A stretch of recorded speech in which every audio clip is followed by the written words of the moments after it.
मोलतोल YouTube channel में आपका स्वागत है। मैं कमल शर्मा। मोलतोल यूट्यूब चैनल आज गंवार गम इंडस्ट्रीज के ताज़ा हालात और गंवार सीड और गंवार गम के प्राइस आउटलुक पर एक खास शो कर रहा है। इस शो में सबसे पहले हम देखेंगे गंवार गम इंडस्ट्रीज के हालात। इस पर हमारे साथ जुड़े हैं सुप्रीम गम्स जयपुर के नरेश कुमार जैन, नीलकंठ पॉलीमर सरदार शहर के योगेश जय संसरिया और SHPL जोधपुर के पुरुषोत्तम हिसारिया, जय भारत गम एंड केमिकल्स शिवानी के रवि केडिया और रामा इंडस्ट्रीज डीसा गुजरात के मितुल शाह। हमने इंडस्ट्रीज के हालात पर 3 उद्योगपति राजस्थान से चुने, जबकि एक उद्योगपति हरियाणा और दूसरे गुजरात से चुने गए हैं। गंवार गम इंडस्ट्रीज की ये 5 हस्तियां आपको बताएगी गंवार गम डिमांड, रिसर्च एंड डेवलपमेंट और इंडस्ट्रीज के भविष्य के बारे में। चलिए तो देखते हैं क्या कह रहे हैं इंडस्ट्रीज के ये महारथी। नरेश जी, करंट क्रॉप ईयर गंवार गम इंडस्ट्री के लिए किस तरह का रहा? क्या पूरी पोजीशन रही इंडस्ट्री के लिए?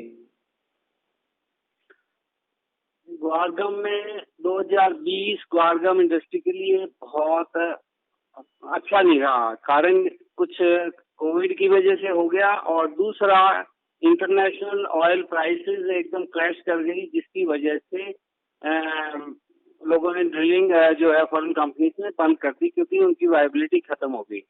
और सेकेंडली इन्वेंट्री, क्रूड ऑयल की इन्वेंट्री फॉरेन में इतनी ज्यादा हो गई कि स्टोरेज के लिए भी जगह नहीं बची उनके पास।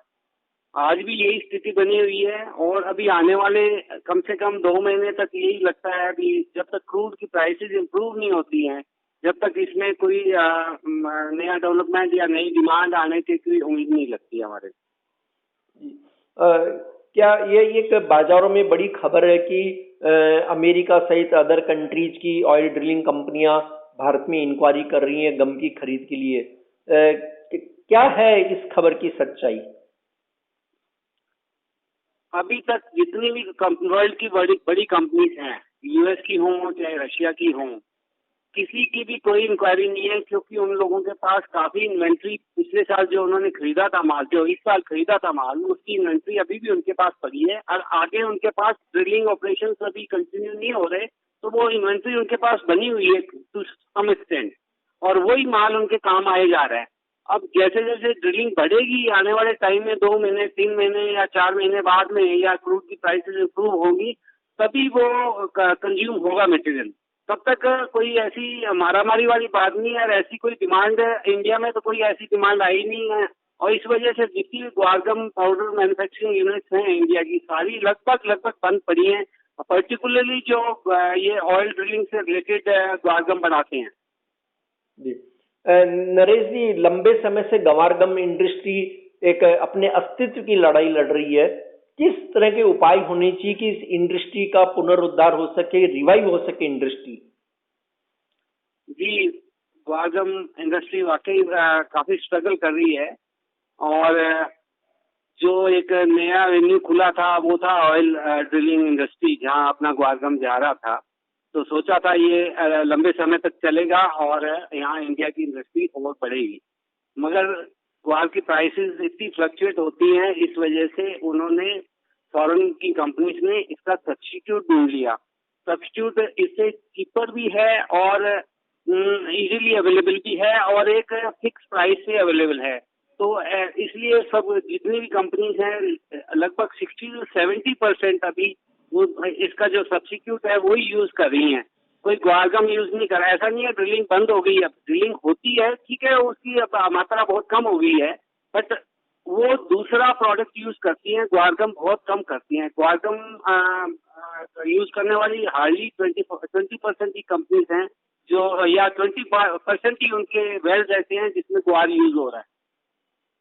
और रही बात इसकी इंडस्ट्री को कैसे सरवाइव किया जाए, ये हमारे लिए, हम इस विषय में सोचने की बात ये है भी, गवर्नमेंट से भी हमने 1-2 बार रिक्वेस्ट की है, हमारी काउंसिल के थ्रू भी की है, हमारी एसोसिएशन के थ्रू भी की है कि इसमें नई टेक्नोलॉजी लाई जाए, जिससे हम इसके डेरिवेटिव्स या केमिकल्स बनाएं, ग्वारगम के केमिकल्स बनाएं, जो हम इंडिया में एज वेल एज अब्रॉड इसको एक्सपोर्ट कर सके। जैसे और बहुत से वेन्यूज हैं जहाँ ये ग्वारगम काम आता है। अब वो टेक्नोलॉजी इंडिया में अवेलेबल नहीं है, वो सारी फॉरेन कंपनी, बड़ी बड़ी जो कंपनी हैं उनके पास ही हैं। तो वो लोग यहाँ से क्या रॉ मटेरियल ले जाके और वहाँ अपना प्रोसेस करके वही मटेरियल पूरे वर्ल्ड में बेचते हैं, वो अच्छे प्राइसेस में बेचते हैं।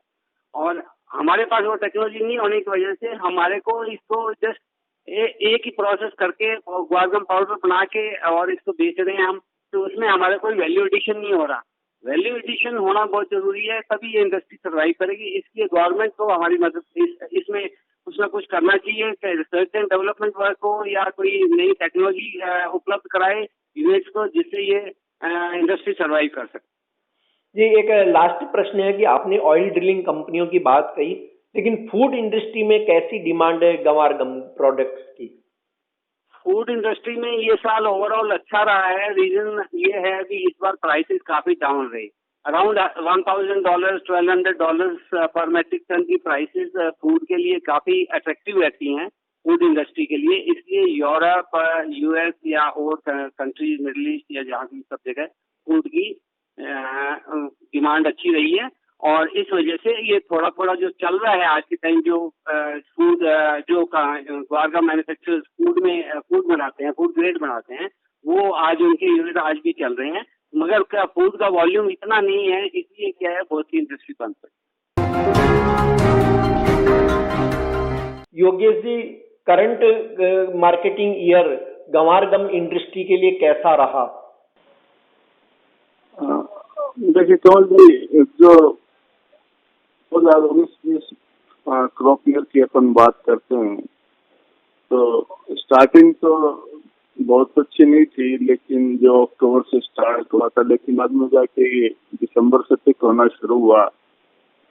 जो मार्च तक जाते जाते उस समय तक एवरेज ठीक थे, करीब 25 से 30 हजार टन पर मंथ के एक्सपोर्ट फिगर्स आने लगे थे।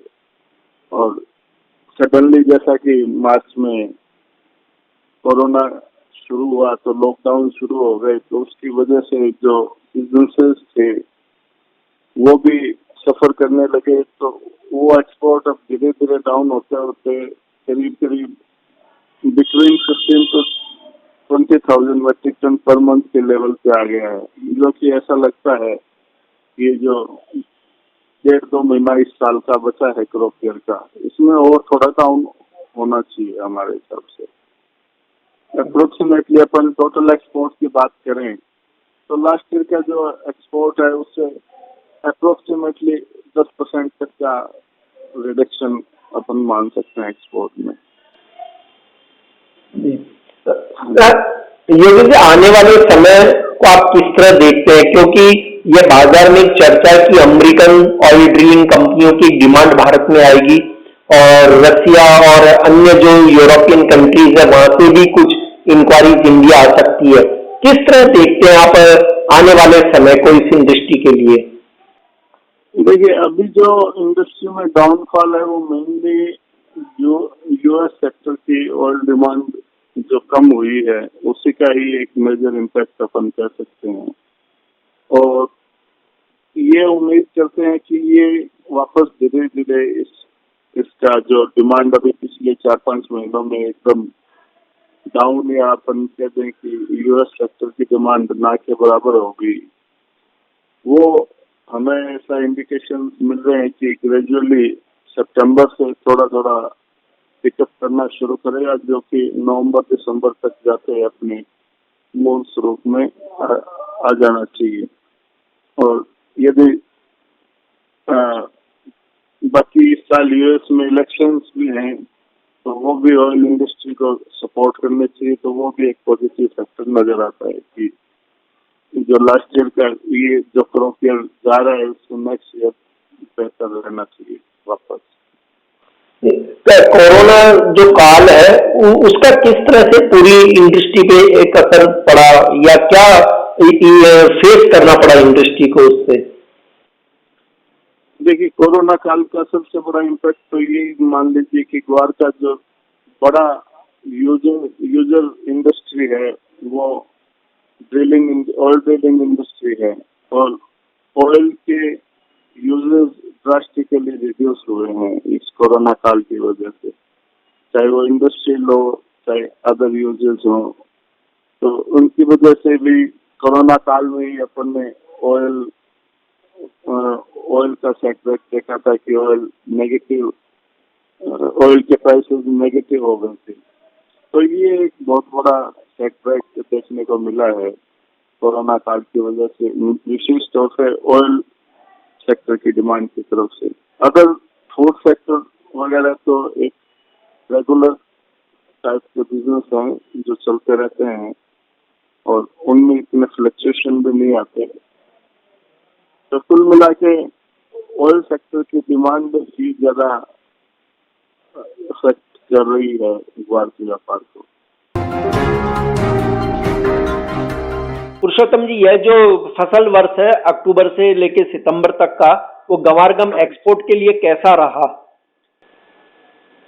ये साहब बहुत बढ़िया नहीं रहा ये सीजन, क्योंकि कोविड की भी वजह से प्रॉब्लम हो गई। ऑयल की जो डीलिंग है वो भी कम हुई है, तो इसलिए ग्वारगम के हिसाब से ज़्यादा बढ़िया नहीं। और दूसरे जो अल्टरनेट केमिकल प्रोडक्ट्स है वो यूज होने लग गए, तो बहुत अच्छा ग्वारगम के हिसाब से अच्छा सीजन नहीं रहा।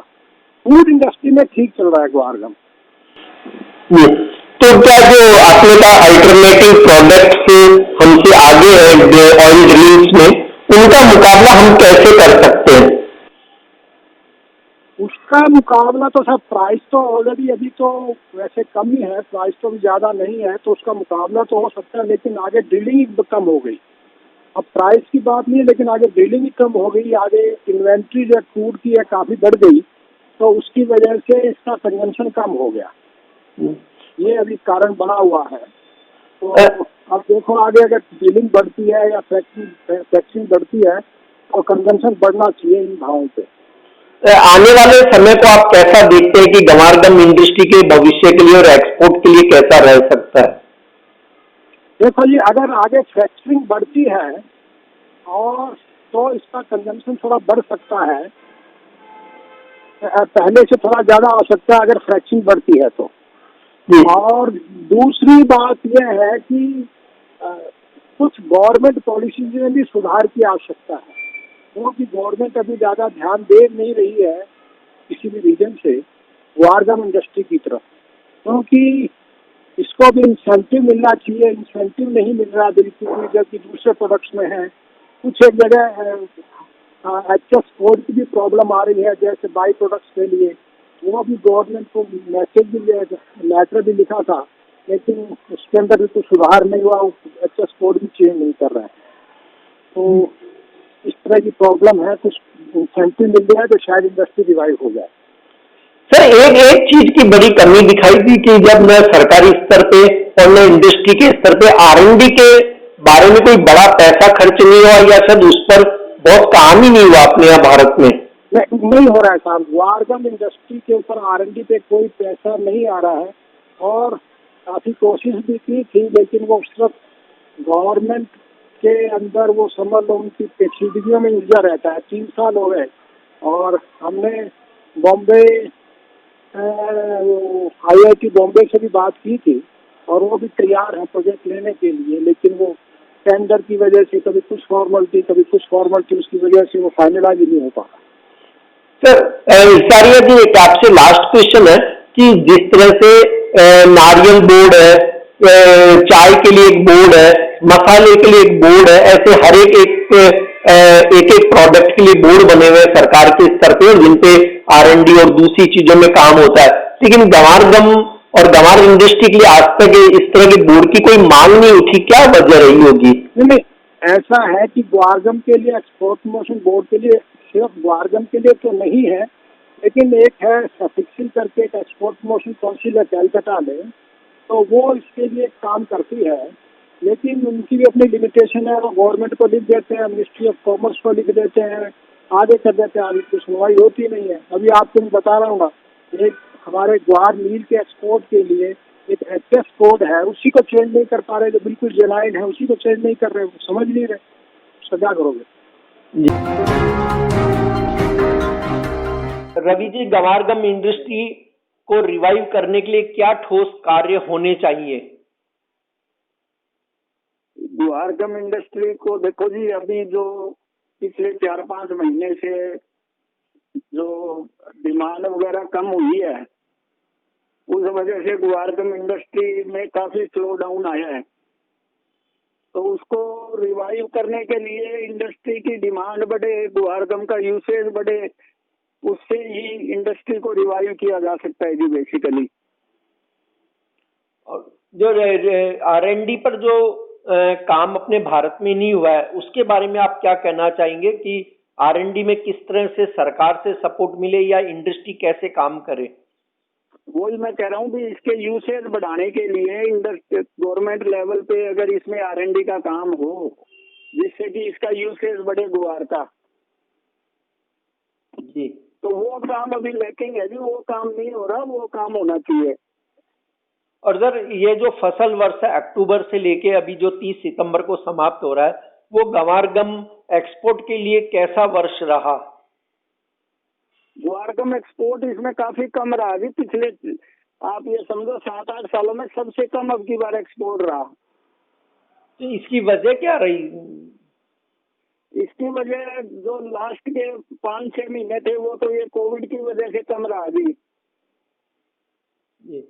और आगे आने वाला समय आपको कैसा नजर आता है कि किस तरह से इसकी डिमांड बढ़ेगी या फिर इसी तरह एक स्लो डाउन बना रहेगा? क्या आपका कहना है इस बारे में?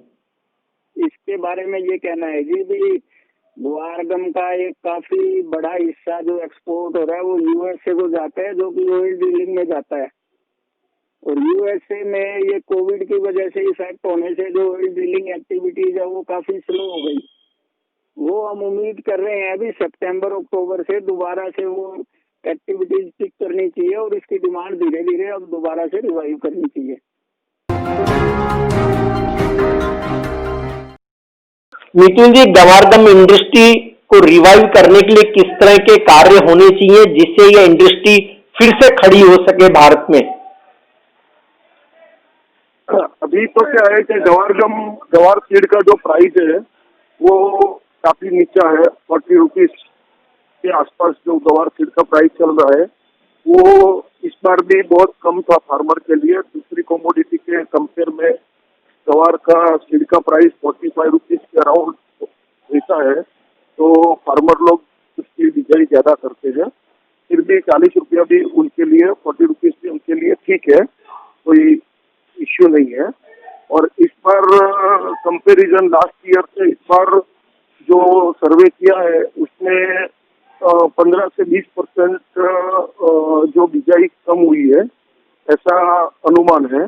लेकिन अभी ये जो बारिश है वो पहली राउंड की बारिश भी बहुत अच्छी हो गई है और दूसरी राउंड की बारिश बराबर हो जाती है, तो गवार इंडस्ट्रीज को फ्यूचर अगले साल तक कोई प्रॉब्लम वाला दिख नहीं रहा है कि माल की शॉर्टेज हो जाएगी, इंडस्ट्रीज नहीं चलेगी, ऐसा कुछ दिख नहीं रहा है आज की पोजीशन में। और कैरी फॉरवर्ड स्टॉक भी अच्छा है जो इसको सपोर्ट कर सकता है। लेकिन इस अगर अपन करंट वर्ष की बात करें तो गवारगम का एक्सपोर्ट कैसा रहा? एक्सपोर्ट कंपैरिजन जो लास्ट ईयर है वही कंपैरिजन 3.5 लाख टन के आसपास ही रहेगा और बहुत ज्यादा मेजर फर्क नहीं पड़ेगा। इसकी जो डिमांड है ये लॉकडाउन के कारण थोड़ी बहुत प्लस माइनस रहेगी, बाकी एग्जैक्टली लास्ट ईयर की कंपेयर में करंट ईयर भी इतना बुरा नहीं है जितना लोग सोच रहे हैं। और आगे आने वाला समय आपको कैसा दिखाई देता है गवारगम के एक्सपोर्ट? आगे वाला समय एकदम ब्राइट दिख रहा है। इसमें फ्यूचर अच्छा है, ऑयल का रेट भी बढ़ रहा है प्रतिदिन, तो उसकी कंपेयर में गवार का प्राइस नई डिमांड भी आनी चाहिए दीपावली तक, तो नई डिमांड आती है तो इसका प्राइस बढ़ने की उम्मीद है। तो क्या ऑयल ड्रिलिंग सेक्टर से नई डिमांड आने की पूरी संभावना बनी है? हाँ बनी है। अगर इसके प्राइस यही लेवल पे रहते हैं और थोड़े बहुत भी अप भी जाता है तो ये एक लेवल से इसकी डिमांड रहेगी। क्या आप मानते हैं कि इस इंडस्ट्री में जितना R&D पे पैसा खर्च होना चाहिए था या R&D में काम होना चाहिए था उतना रिसर्च एंड डेवलपमेंट पे काम नहीं हुआ? बराबर है, वो बहुत कम है। ये इंडस्ट्रीज में लोग वैल्यू एडिशन प्रोडक्ट पे और R&D के ऊपर बहुत कम वर्क हो रहा है, इतना नहीं हो रहा है जितनी दूसरी इंडस्ट्रीज में हो रहा है। फिर भी लोग खुद के दम पे काफी लोग R&D कर रहे हैं, नया नया प्रोडक्ट ला रहे हैं, वैल्यू एडिशन प्रोडक्ट बना रहे हैं और उससे ये इंडस्ट्रीज को काफी बेनिफिट भी मिल रहा है। तो हर साल कुछ ना कुछ नया R&D, नई प्रोडक्ट ऐसी गवार की बाय प्रोडक्ट में से बन रही है, तो जिससे तहत फार्मर को और इंडस्ट्रीज को जीवनदान मिल सकता है, ऐसा हमारी उम्मीद है।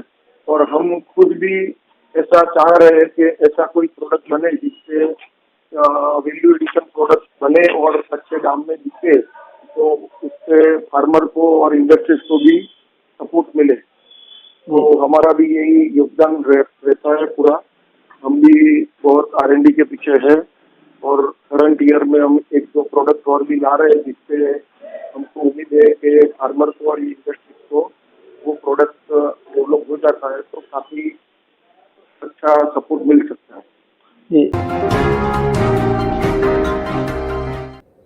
गंवार गम और गंवार सीड के शो में अब हम बात करेंगे गंवार सीड और गम के प्राइस आउटलुक की। आने वाले दिनों में इन दोनों कमोडिटी के भाव किस तरह मूव करेंगे, इस पर हमारे साथ जुड़े हैं पृथ्वी फिनमार्ट मुंबई के commodity director Manoj Kumar Jain, Religare broking नई दिल्ली के अजितेश मलिक और चॉइस इक्विटी ब्रोकिंग मुंबई के senior research analyst Sunand Subramaniam.